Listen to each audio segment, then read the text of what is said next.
Ningon po diri sa ikaupat. No? Powers come through baptism of Jesus Christ. No? So, ang gahom, makuha nato pinaagi sa pagbaptismo diha kang Jesus Christ. No? Diha sa buhat 2:4, atong mabasa daghan.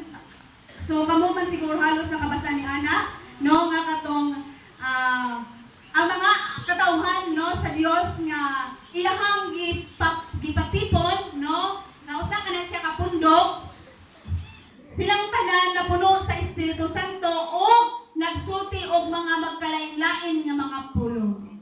So it means nga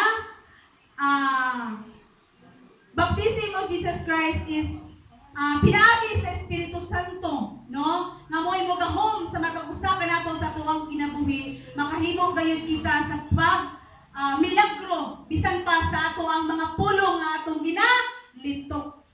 Amen ba? Okay. So ikalima nag-ingon. Powers comes through laying of hands to genuine and anointed men of God.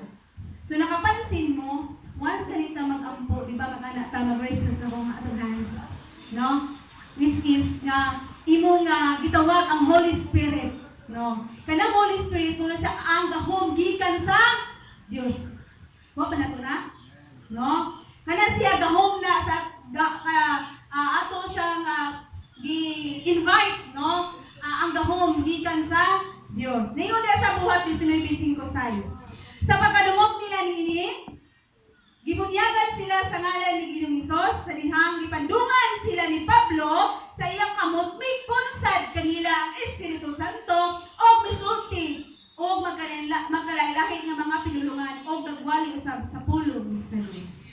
It means nga kanang atong gi-symbolize nga mag-raise of hands, buot pasabot ni Ana is atong gi-invite, no? O atong gitawag ang Holy Spirit nga mao ang gahom sa Dios. Nga mo'y gahom sa or mo'y protection sa matag usa kanato. Amen ba?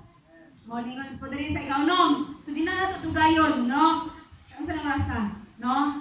Ano siya? Powers come through the word of God released by God to us. No?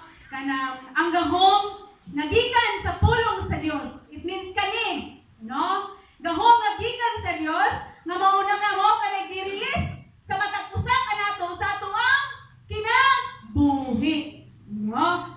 Okay, so mga kaigsunan, kining pulong sa Dios mao pag gini atong paglaom sa atoang kinabuhi. Mao na mo gahom sa atoang espiritu sa atong kalag nga maglikon kita, no? Maglikon kita sa diha, no? So maglikon kita sa atong pagtuo, no? Sa atong pagsalig, no? Likunon niya ang atong pagtuo, pagsalig sa atoang buhi nga Dios, no? Ningon rin sa Lucas 5:7. Okay, Lucas 5:7.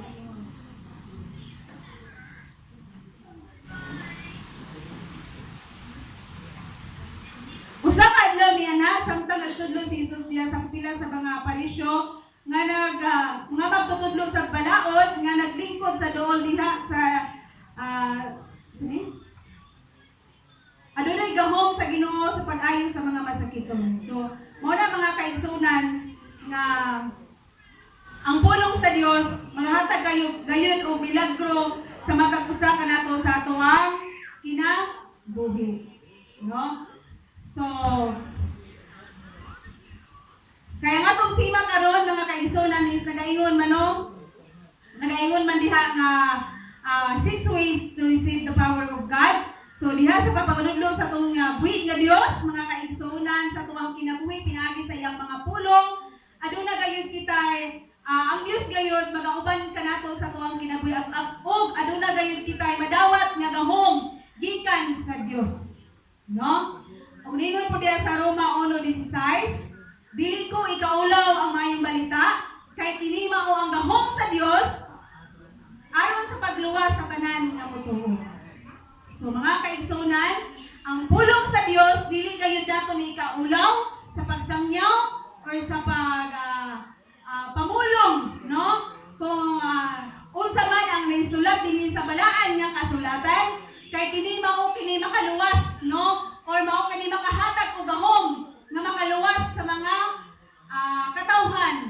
Dios akong diin nga mituo diha kaniya.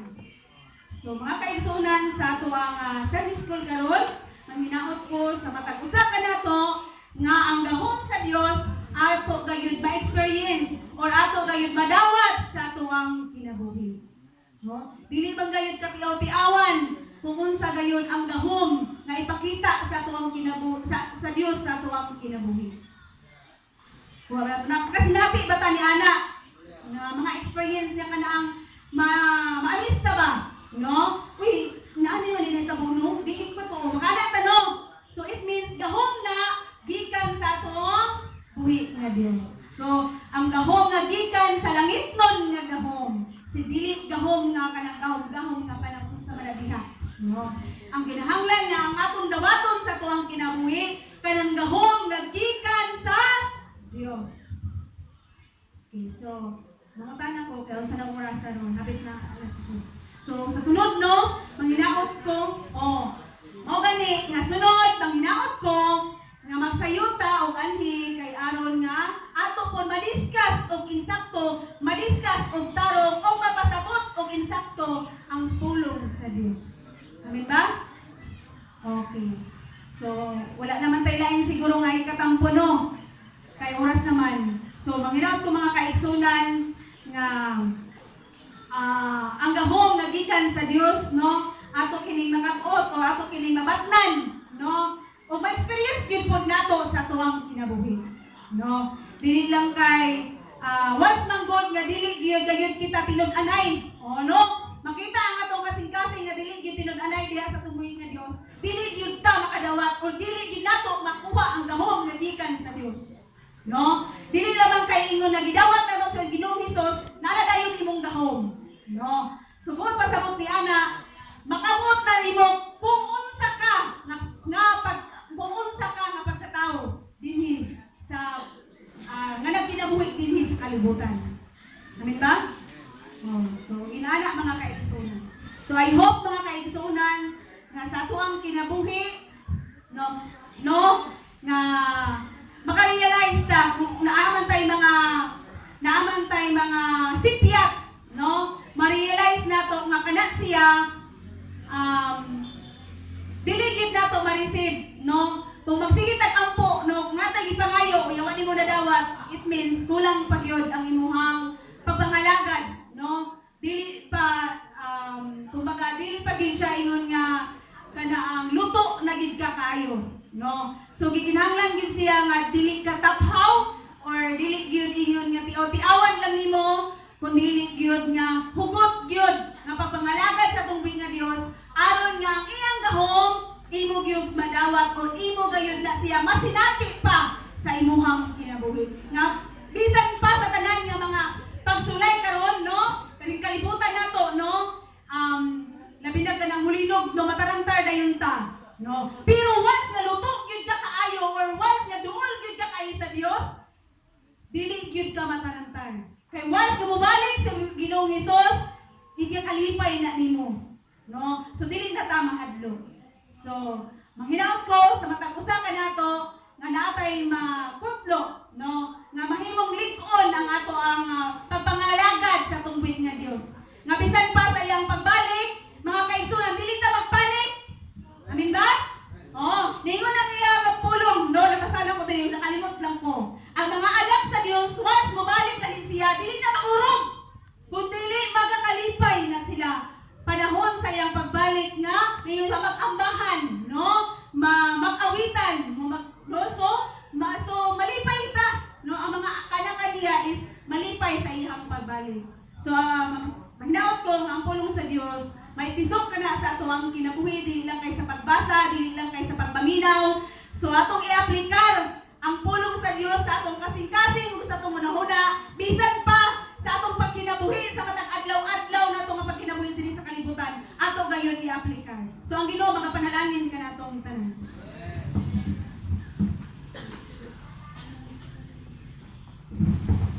Hallelujah, pagkakanginan sa Dios ang iyang mga pulong ugson. Kumusta man igsoon? Maayo ba katong kabantagon? Amen. Hallelujah. O karon igsoon ala sa pagsugod sa itong panimbawan, akong gihangyo ang tanan sa pagpanindog. as we greet each other, igsoon din kabuntagon, atong kumustahon, atong lamanon, ang atong mga kauban karon igsoon, kumustahon tungod kay nahilipay kita igsoon nga nakakita kita sa atong mga igsoon ining adlaw nga nagtipon diri sa iya balay alampuanan. Amen. As we sing this song pagkaanindot ning adlaw igsoon atong higugmaon ug atong lamanon ug kumusta ang atong mga igsoon. Amen. Hallelujah. Amen.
Ginoo, we welcome you here in this place, O God. Ug sa pagsugod karon, Lord, walay lain nga mabayan kundi ikaw lamang, O Dios.